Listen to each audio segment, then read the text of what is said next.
Selamat pagi saudara-saudaraku yang dikasihi Tuhan Yesus Kristus. Penuh dengan sukacita kalau pada pagi hari ini kita bisa bertemu kembali dalam ibadah secara virtual. Puji akan nama Tuhan Yesus Kristus, karena Tuhan Yesus Kristus begitu baik buat kita semua. Pada pagi hari ini kita akan sama-sama datang beribadah pada Tuhan untuk mengingatkan kita akan naiknya Tuhan Yesus Kristus ke surga. Sebelum kita memulai ibadah pada pagi hari ini, saya akan membacakan pengumuman gereja GPDI Kasih Immanuel Kebayoran Lama. Pada hari Jumat malam dari jam 7 sampai jam 10 malam, kita akan memulai doa kepenuhan Roh Kudus selama 10 hari ke depan. Doa kepenuhan Roh Kudus dilakukan seperti kita melakukan doa PSBB. Dan pada hari Minggu ada ibadah umum yang dilakukan melalui YouTube. Setelah itu ada sekolah minggu yang dilakukan secara YouTube dan secara Zoom. Dan sebelum kita memulai ibadah pada pagi hari ini, mari kita sama-sama tundukkan kepala, kita akan berdoa. Terima kasih Tuhan Yesus, Engkau sungguh baik, amat baik, teramat sangat baik ya Tuhan. Kami percaya Tuhan Yesus hadir di tengah-tengah kami. Tuhan Yesus yang melawat kami dari awal ibadah ini, pertengahan sampai akhirnya.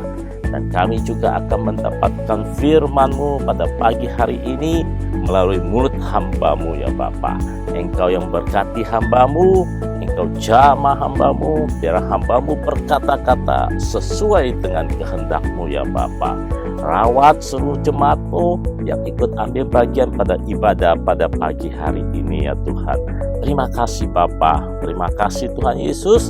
Kami akan memulai ibadah pada pagi hari ini hanya di dalam nama Tuhan Yesus Kristus. Haleluya, haleluya, amin.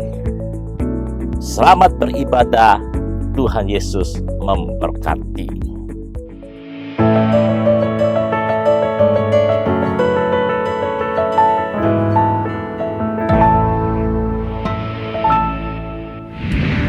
Kita mau sama-sama naikkan pujian kita. Oh, Kau mulia, Kau ajaib Tuhan.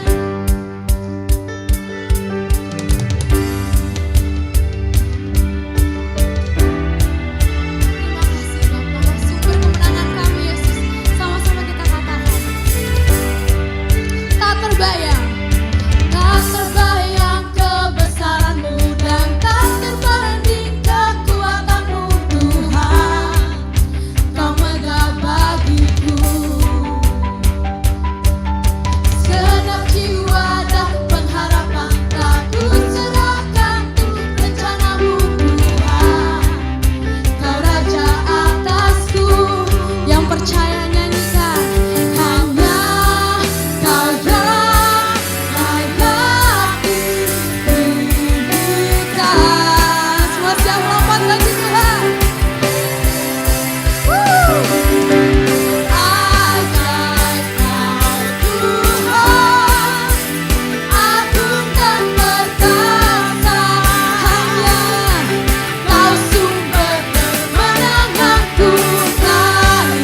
Tuhan, buat tiada seperti-Mu Bapa di dunia ini Tuhan.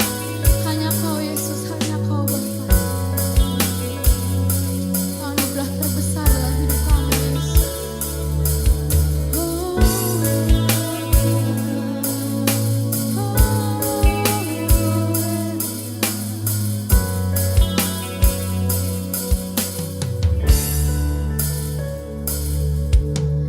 Anugerah-Mu kepadaku tak pernah berubah. Perbuatan-Mu terlukiskan di dalam hatiku. Tercengangku dibuat-Mu, ku kagum padamu. Tak ada hal di hidupku yang luput dari-Mu. Kau indah, Kau mulia, tiada seperti-Mu. Ku ingin hidupku menyenangkan-Mu.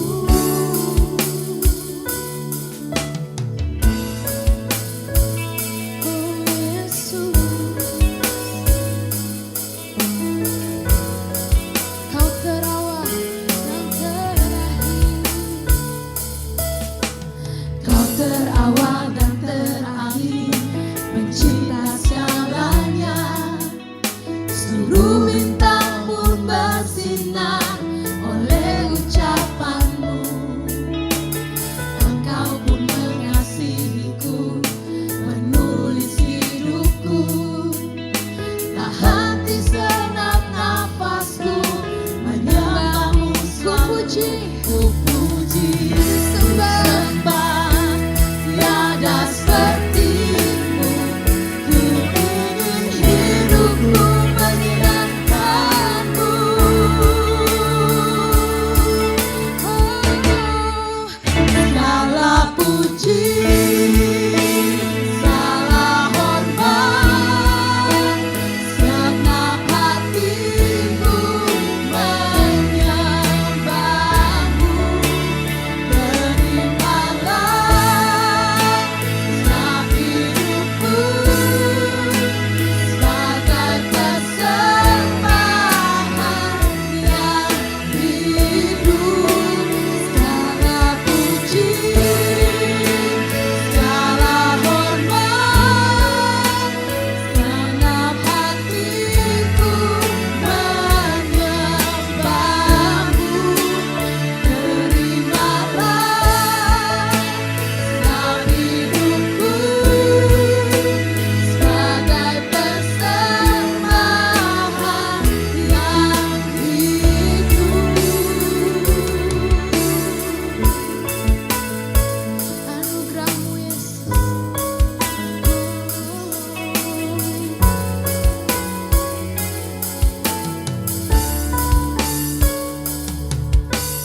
Anugerah-Mu kepadaku tak pernah berubah.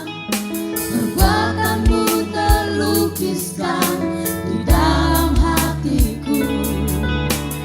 Tercengangku dibuat-Mu, ku kagum padamu. Tak henti segenap nafasku, henti segenap nafasku, menyembah-Mu selalu. Ku puji, ku sembah, tiada seperti-Mu. Ku ingin hidupku menyenangkan-Mu. Segala puji, segala hormat, segenap hatiku menyembah-Mu. Terimalah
Shalom jemaat Tuhan, apa kabar semuanya?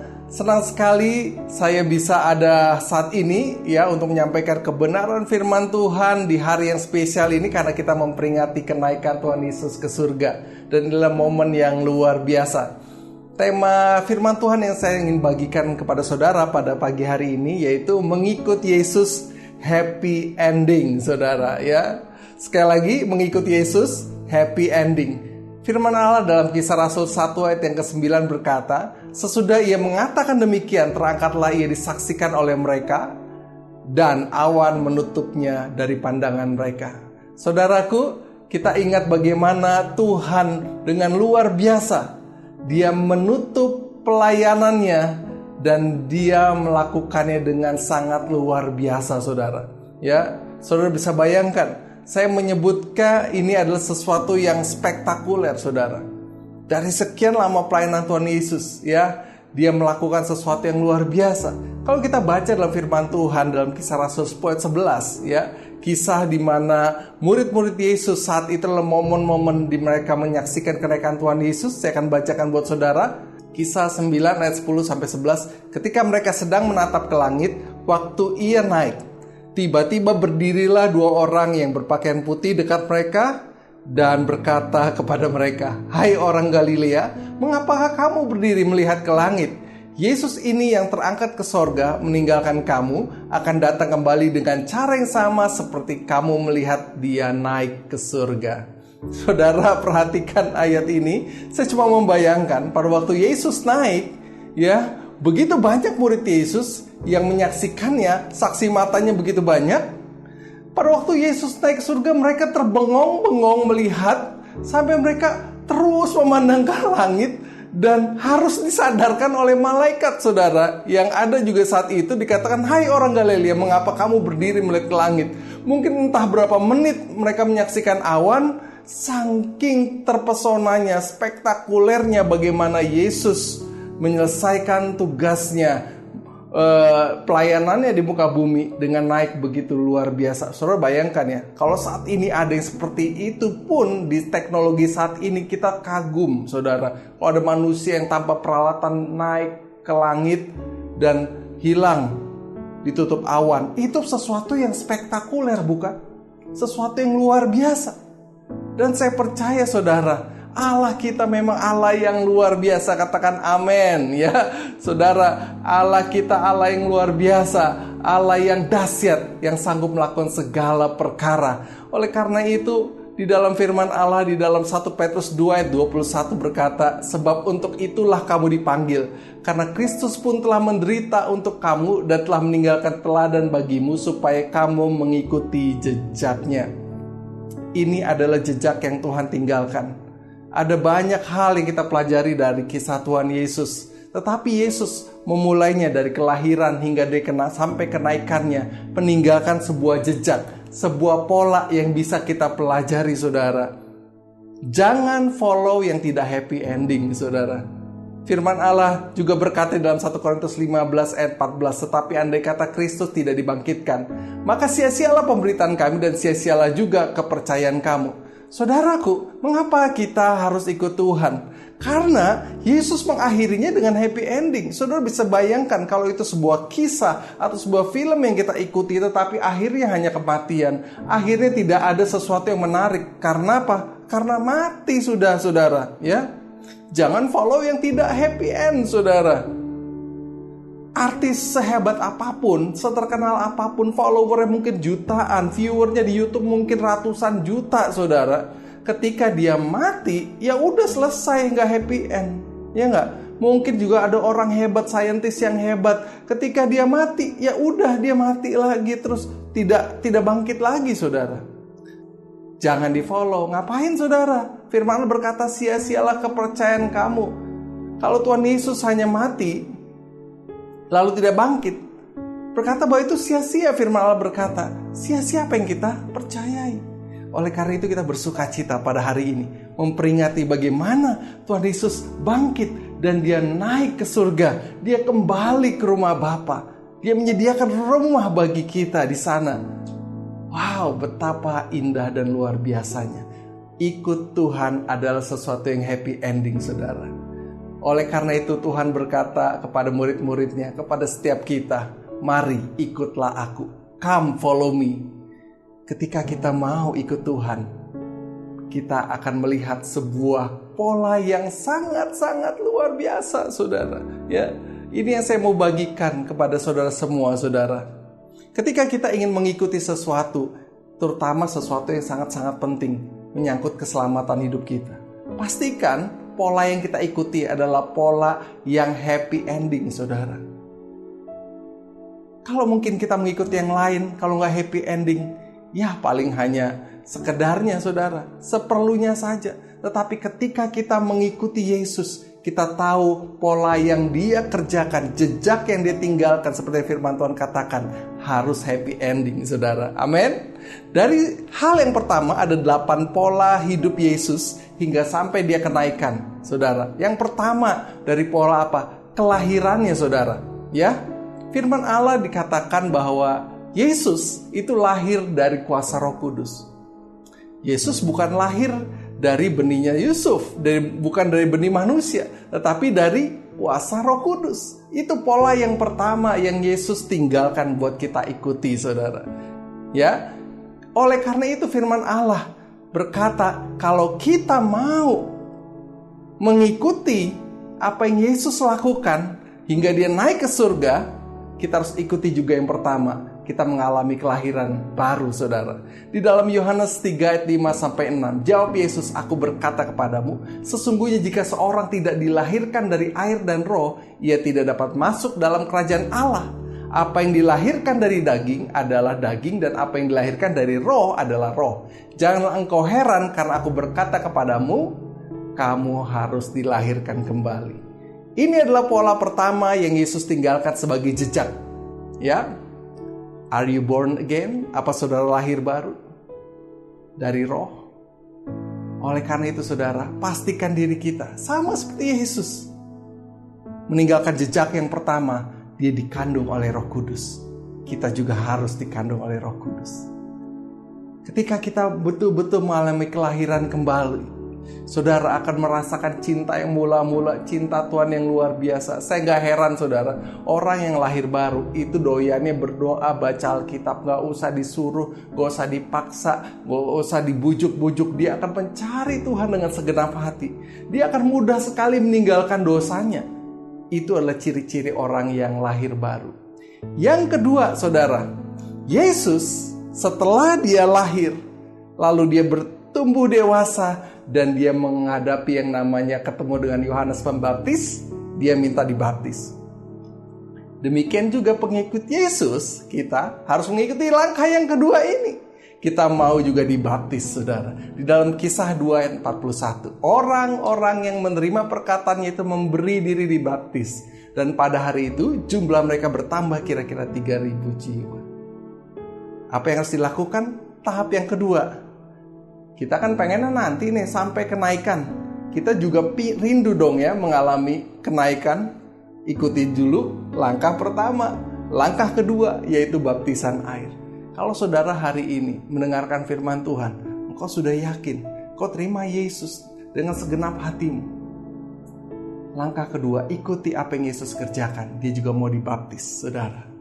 Karena ini adalah hal yang penting. Kalau Yesus sendiri yang tidak berdosa saja mau dibaptis oleh Yohanes Pembaptis. Betapa pentingnya untuk kita juga mengikuti jejak Yesus. Kita mau mengikuti Tuhan. Dan yang ketiga, saudara, perjalanannya masih banyak, saudara, sampai 8. Ini yang ketiga. Apa yang Yesus lakukan setelah Dia dibaptis? Saudara pasti ingat ya, di mana Yesus dibawa oleh Roh Kudus ke padang gurun untuk dicobai. Saudaraku, yang ketiga ikut Yesus juga harus mengalami pencobaan, saudara. Harus mau diuji. Firman Allah dalam 1 Korintus 10 ayat 13a dikatakan, pencobaan-pencobaan yang kamu alami ialah pencobaan-pencobaan biasa yang tidak melebihi kekuatan manusia. Sebab Allah setia dan karena itu Ia tidak akan membiarkan kamu dicobai melampaui kekuatanmu. Mungkin saat ini saudara sedang mengalami masalah dalam hidupmu. Jangan heran, saudara, jangan kaget. Saya juga mengalami masa-masa pencobaan. Saudara, hamba Tuhan manapun di dunia ini juga mengalami kok masa-masa percobaan. Hawa dan Adam, manusia pertama, juga dicobai. Mengapa? Yesus saja dicobai. Ini adalah bagian dari tahapan-tahapan mengikuti jejak Kristus. Kalau saudara dicobai, firman Allah berkata, berbahagialah saudara, orang yang dicobai. Ya, bahkan firman Allah dalam Korintus mengingatkan kita pencobaan yang kita alami saat ini, yang saudara mungkin alami adalah pencobaan-pencobaan yang biasa. Ya, pencobaan-pencobaan yang tidak melebihi kekuatan kita. Katakan, tidak melebihi kekuatan saya. Amin. Artinya apa? Saya sanggup mengatasi percobaan ini. Di dalam pandemik ini, kita banyak mengalami masalah, bukan? Entah masalah ekonomi, masalah kesehatan, mungkin masalah-masalah lain dan dalam hidup kita dan keluarga kita. Ini adalah percobaan, saudara.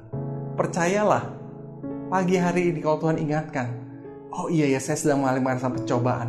Apa yang Yesus kerjakan di masa percobaan? Saya ingat sekali ketika saya masih kecil, ya remaja ya, menonton film Tuhan Yesus di padang gurun sedang dicobai iblis. Yesus selalu berkata, ada tertulis, manusia tidak hidup oleh roti saja, tapi setiap firman yang keluar dari mulut Allah. Artinya apa? Di saat percobaan, di otaknya Tuhan Yesus, di pikiran Tuhan Yesus penuh dengan firman Allah, bukan? Oleh karena itu di dalam gereja kita ada grup-grup yang merenungkan firman Allah setiap hari. Tujuannya apa? Mempersiapkan diri saat kita menghadapi percobaan. Ini tidak bisa ditawar lagi. Banyak orang menganggap remeh untuk merenungkan firman Tuhan, membaca Alkitab setiap hari tanpa bolong. Ya, menganggap remeh. Nggak usah lah, ngapain lah, nggak perlu lah renungan firman Tuhan, nggak perlu dah dicatat. Tetapi lihat saudara, orang-orang yang dengan setia sampai hari ini, bahkan sampai ribuan renungan tanpa bolong, saudara, luar biasa. Kenapa? Mereka sedang menabung kekuatan. Ketika ada masa yang nanti dicobai, firman Allah keluar dalam pikiran mereka secara otomatis. Itulah senjata yang Tuhan ingin kita miliki saat masa pencobaan. Ya, sudah ada 3 hal nih. Yang pertama, kelahiran kembali baru. Yang kedua, tadi adalah dibaptis. Yang ketiga, juga mengalami masa percobaan. Yang berikutnya apa, saudara? Yang keempat, mengikuti Yesus juga kita harus melayani, saudara. Tuhan Yesus setelah dicobai, dia menjadi pemenang. Dia menjadi luar biasa karena firman Tuhan yang ada di dalam hidupnya, saudara. Setelah itu dia melayani. Dia melayani banyak orang. Dia melayani orang yang sakit. Dia melayani orang yang kesulitan. Melayani orang-orang yang sedang terikat, saudara. Roma 12 ayat 7 berkata, jika karunia untuk melayani, baiklah kita melayani. Jika karunia untuk mengajar, baiklah kita mengajar. Gereja Tuhan, saya dan saudara juga harus melayani. Ini bukan tugas hanya para pendeta, saudara. Ini juga tugas saudara. Setiap saudara yang mau mengikuti Yesus, kan mau ikut Yesus, ikuti saja apa yang Yesus kerjakan. Melayanilah, saudara. Kalau saudara sudah banyak merenungkan firman Tuhan dan saudara terbeban, saya mau melayani. Saudara bisa sampaikan kerinduan saudara kepada leader saudara, kepada pemimpin saudara. Saya mau melayani. Nanti saudara akan dilihat potensinya di mana. Ada yang mengajar, ada yang mungkin bermain musik, ada yang mungkin bernyanyi, ada yang mungkin menasihati, menjadi counselor, ada yang pendoa syafaat. Mari saudara, kita ikutin saja apa yang Tuhan mau kerjakan. Ingat saudara, ketika kita mau melayani Tuhan, kita bukan sedang ingin sok-sokan, pamer-pamer, tapi tujuan dalam hati kita adalah karena kita mau mengikuti jejak Tuhan Yesus yang keempat ini, saudara. Yesus melayani, aku juga mau melayani. Yesus memberi, aku juga mau memberi. Amin, saudara. Mari kita melayani Tuhan dengan berbagai hal, saudara. Tidak hanya yang ada di panggung gereja, ya, tapi juga banyak sekali pelayanan. Ada yang suka melayani orang-orang yang sakit, ya, besuk, ya, kadang-kadang melayani orang yang sedang mengalami kesulitan, ya, mendoakannya. Itu juga pelayanan yang luar biasa. Lalu yang berikutnya, jejak yang Yesus tinggalkan, yang kelima, ya, Yesus mengalami juga disalib. Dia harus pikul salib, saudara. Setelah dia melayani, saudara, ada bagian-bagian di mana dia harus menanggung dosa manusia. Dia harus memikul salib. Bagaimana dengan pengikut Tuhan? Apa pengikut Tuhan gak mau? Udah Tuhan, saya cukup sampai pelayanan aja, saya gak mau ikut yang berikutnya. Karena ini pikul salib gak enak, betul gak saudara? Tetapi firman Tuhan berkata dalam Lukas 9 ayat 23, katanya kepada mereka semua, ya, setiap orang yang mau mengikut aku, ia harus menyangkal dirinya, memikul salibnya setiap hari dan mengikut aku. Ketika kita memutuskan mau ikut Tuhan, saudara, kita harus namanya pikul salib, menyangkal diri setiap hari. Bukan seminggu sekali ya, apalagi sebulan sekali gitu loh. Ini adalah wajib, sesuatu yang tidak enak memang, sesuatu yang tidak nyaman buat kedagingan kita. Ya, mungkin harus berdoa, saudara, harus melayani Tuhan. Kadang saya juga males, saudara. Kadang tubuh ini udah pengennya istirahat, pengennya udahlah gitu ya, tidak perlu lagi melayani. Saya ingin memikirkan diri sendiri. Tetapi saudara, ketika kita mau mengikut Tuhan, jejak Tuhan ini saudara, kita harus mau pikul salib setiap hari. Ya, kita merenungkan firman Tuhan itu kadang-kadang kan males saudara, pengennya bolong. Kalau udah bolong kita nggak mau ditegur, maunya apa? Maunya ya udah sama maunya sendiri. Tetapi kalau kita mau ikut Tuhan, ikuti semuanya. Suatu kali saya merenungkan firman Tuhan. Kenapa kalau kita perjamuan suci ya, kita ada anggur, ada roti, saudara. Ada roti gambaran tubuh Kristus, ya, dagingnya Tuhan, ya, yang anggur gambaran darah Kristus, saudara.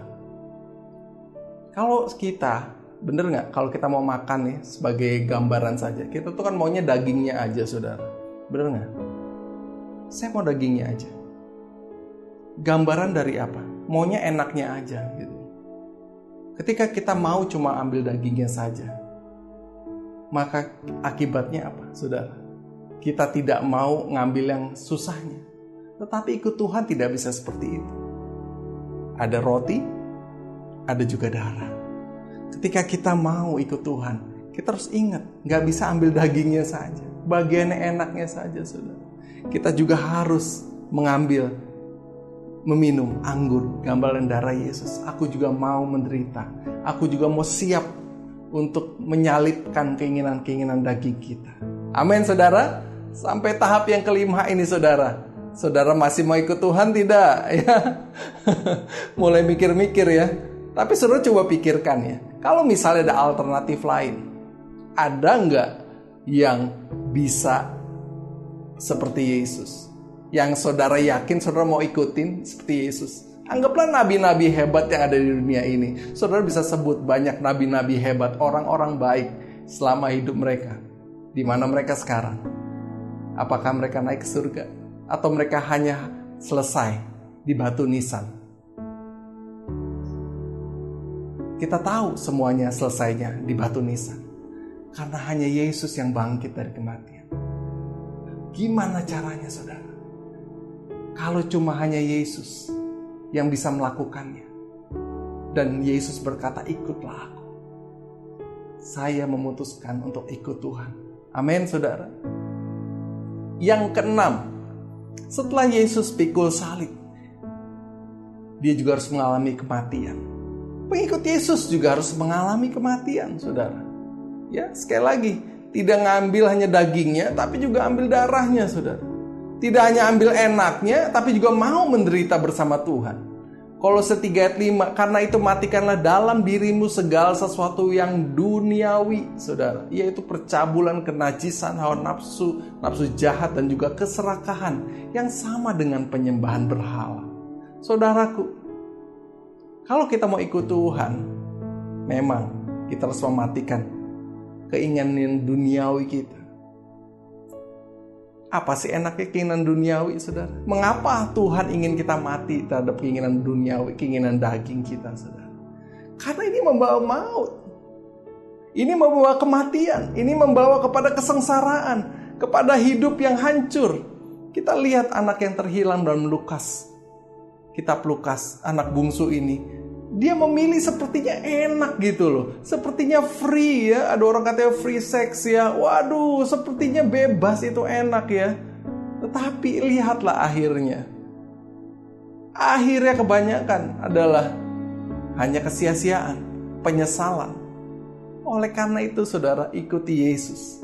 Kalau Yesus mati di kayu salib, mari kita juga mau mematikan keinginan daging kita. Saya sadar di sini saya bersyukur dengan leaders yang hebat-hebat ya, dengan pelayan-pelayan yang luar biasa. Kadang-kadang mengikuti banyak sekali pertemuan training, banyak sekali mengikuti acara mungkin doa maupun online maupun melalui Zoom ya.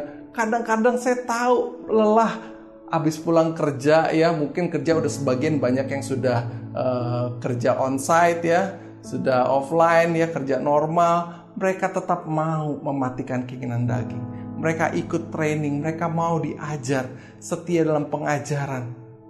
Bahkan sampai kadang larut malam. Ya bersyukur melalui teknologi kita lebih mudah saat ini ya. Tidak perlu kena macet, kita hanya di rumah, kita belajar di rumah.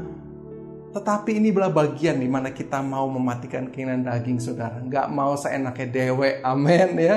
Ikut Tuhan itu harus apa? Roti dan anggur. Ingat itu saudara ya. Nggak cuma roti, daging-dagingnya saja, tetapi juga mau darah Yesus, mau mengalami penderitaan.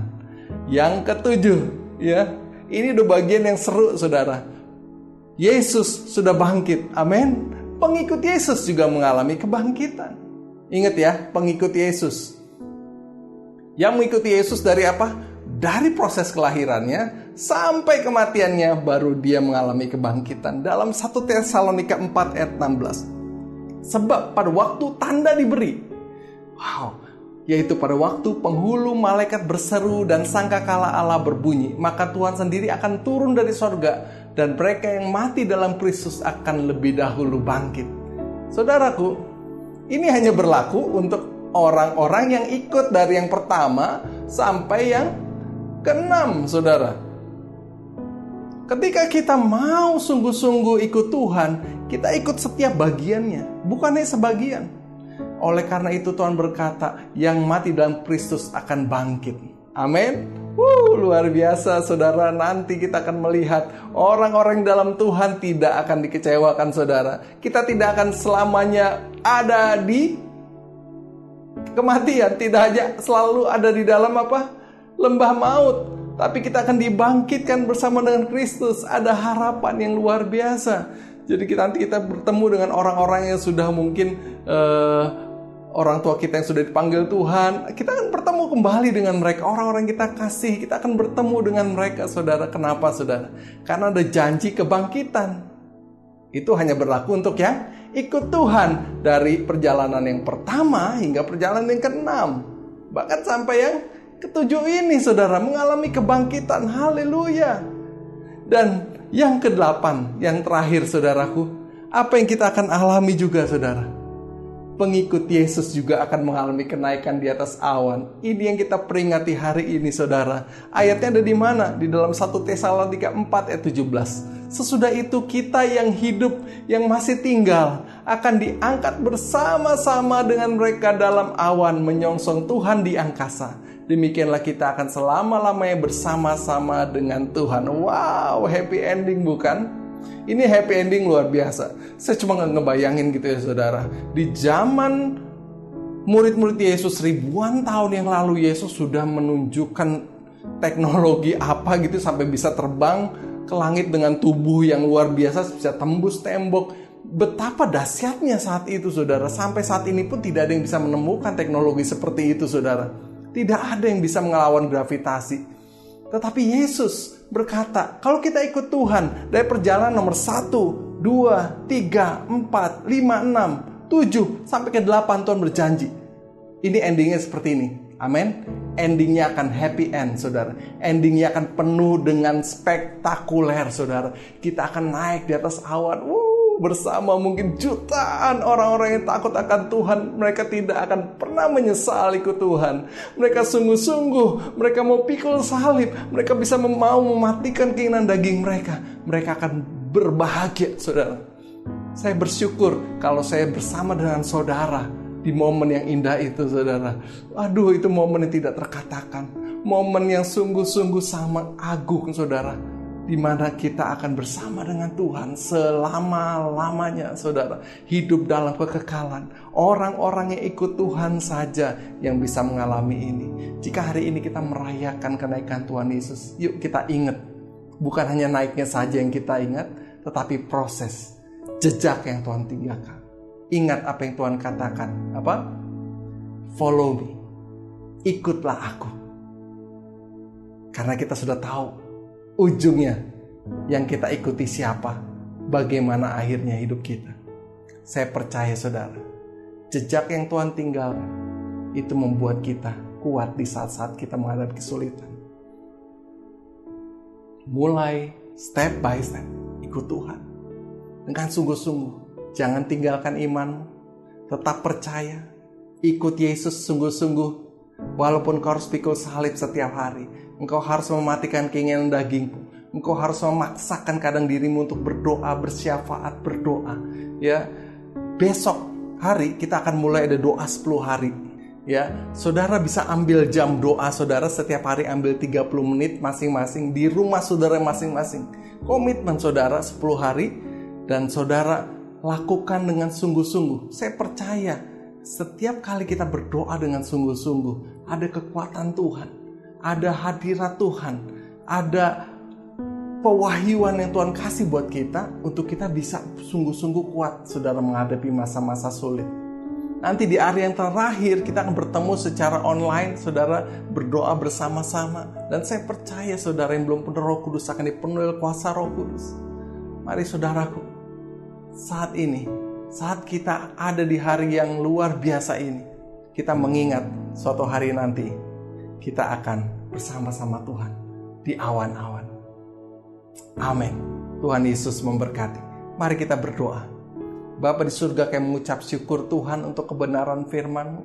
Kami mau ikut Engkau, karena akhir dari hidup kami yang mengikuti Engkau jelas pasti Engkau sudah menang atas maut, Engkau naik ke surga, dan kami percaya jejak yang Engkau tinggalkan untuk kami ikuti begitu jelas Tuhan. Dan kami yakin kalau kami sungguh-sungguh Tuhan mencari Tuhan, tidak akan pernah sia-sia. Materaikan firman-Mu hanya di dalam nama Yesus. Amin. Tuhan Yesus memberkati.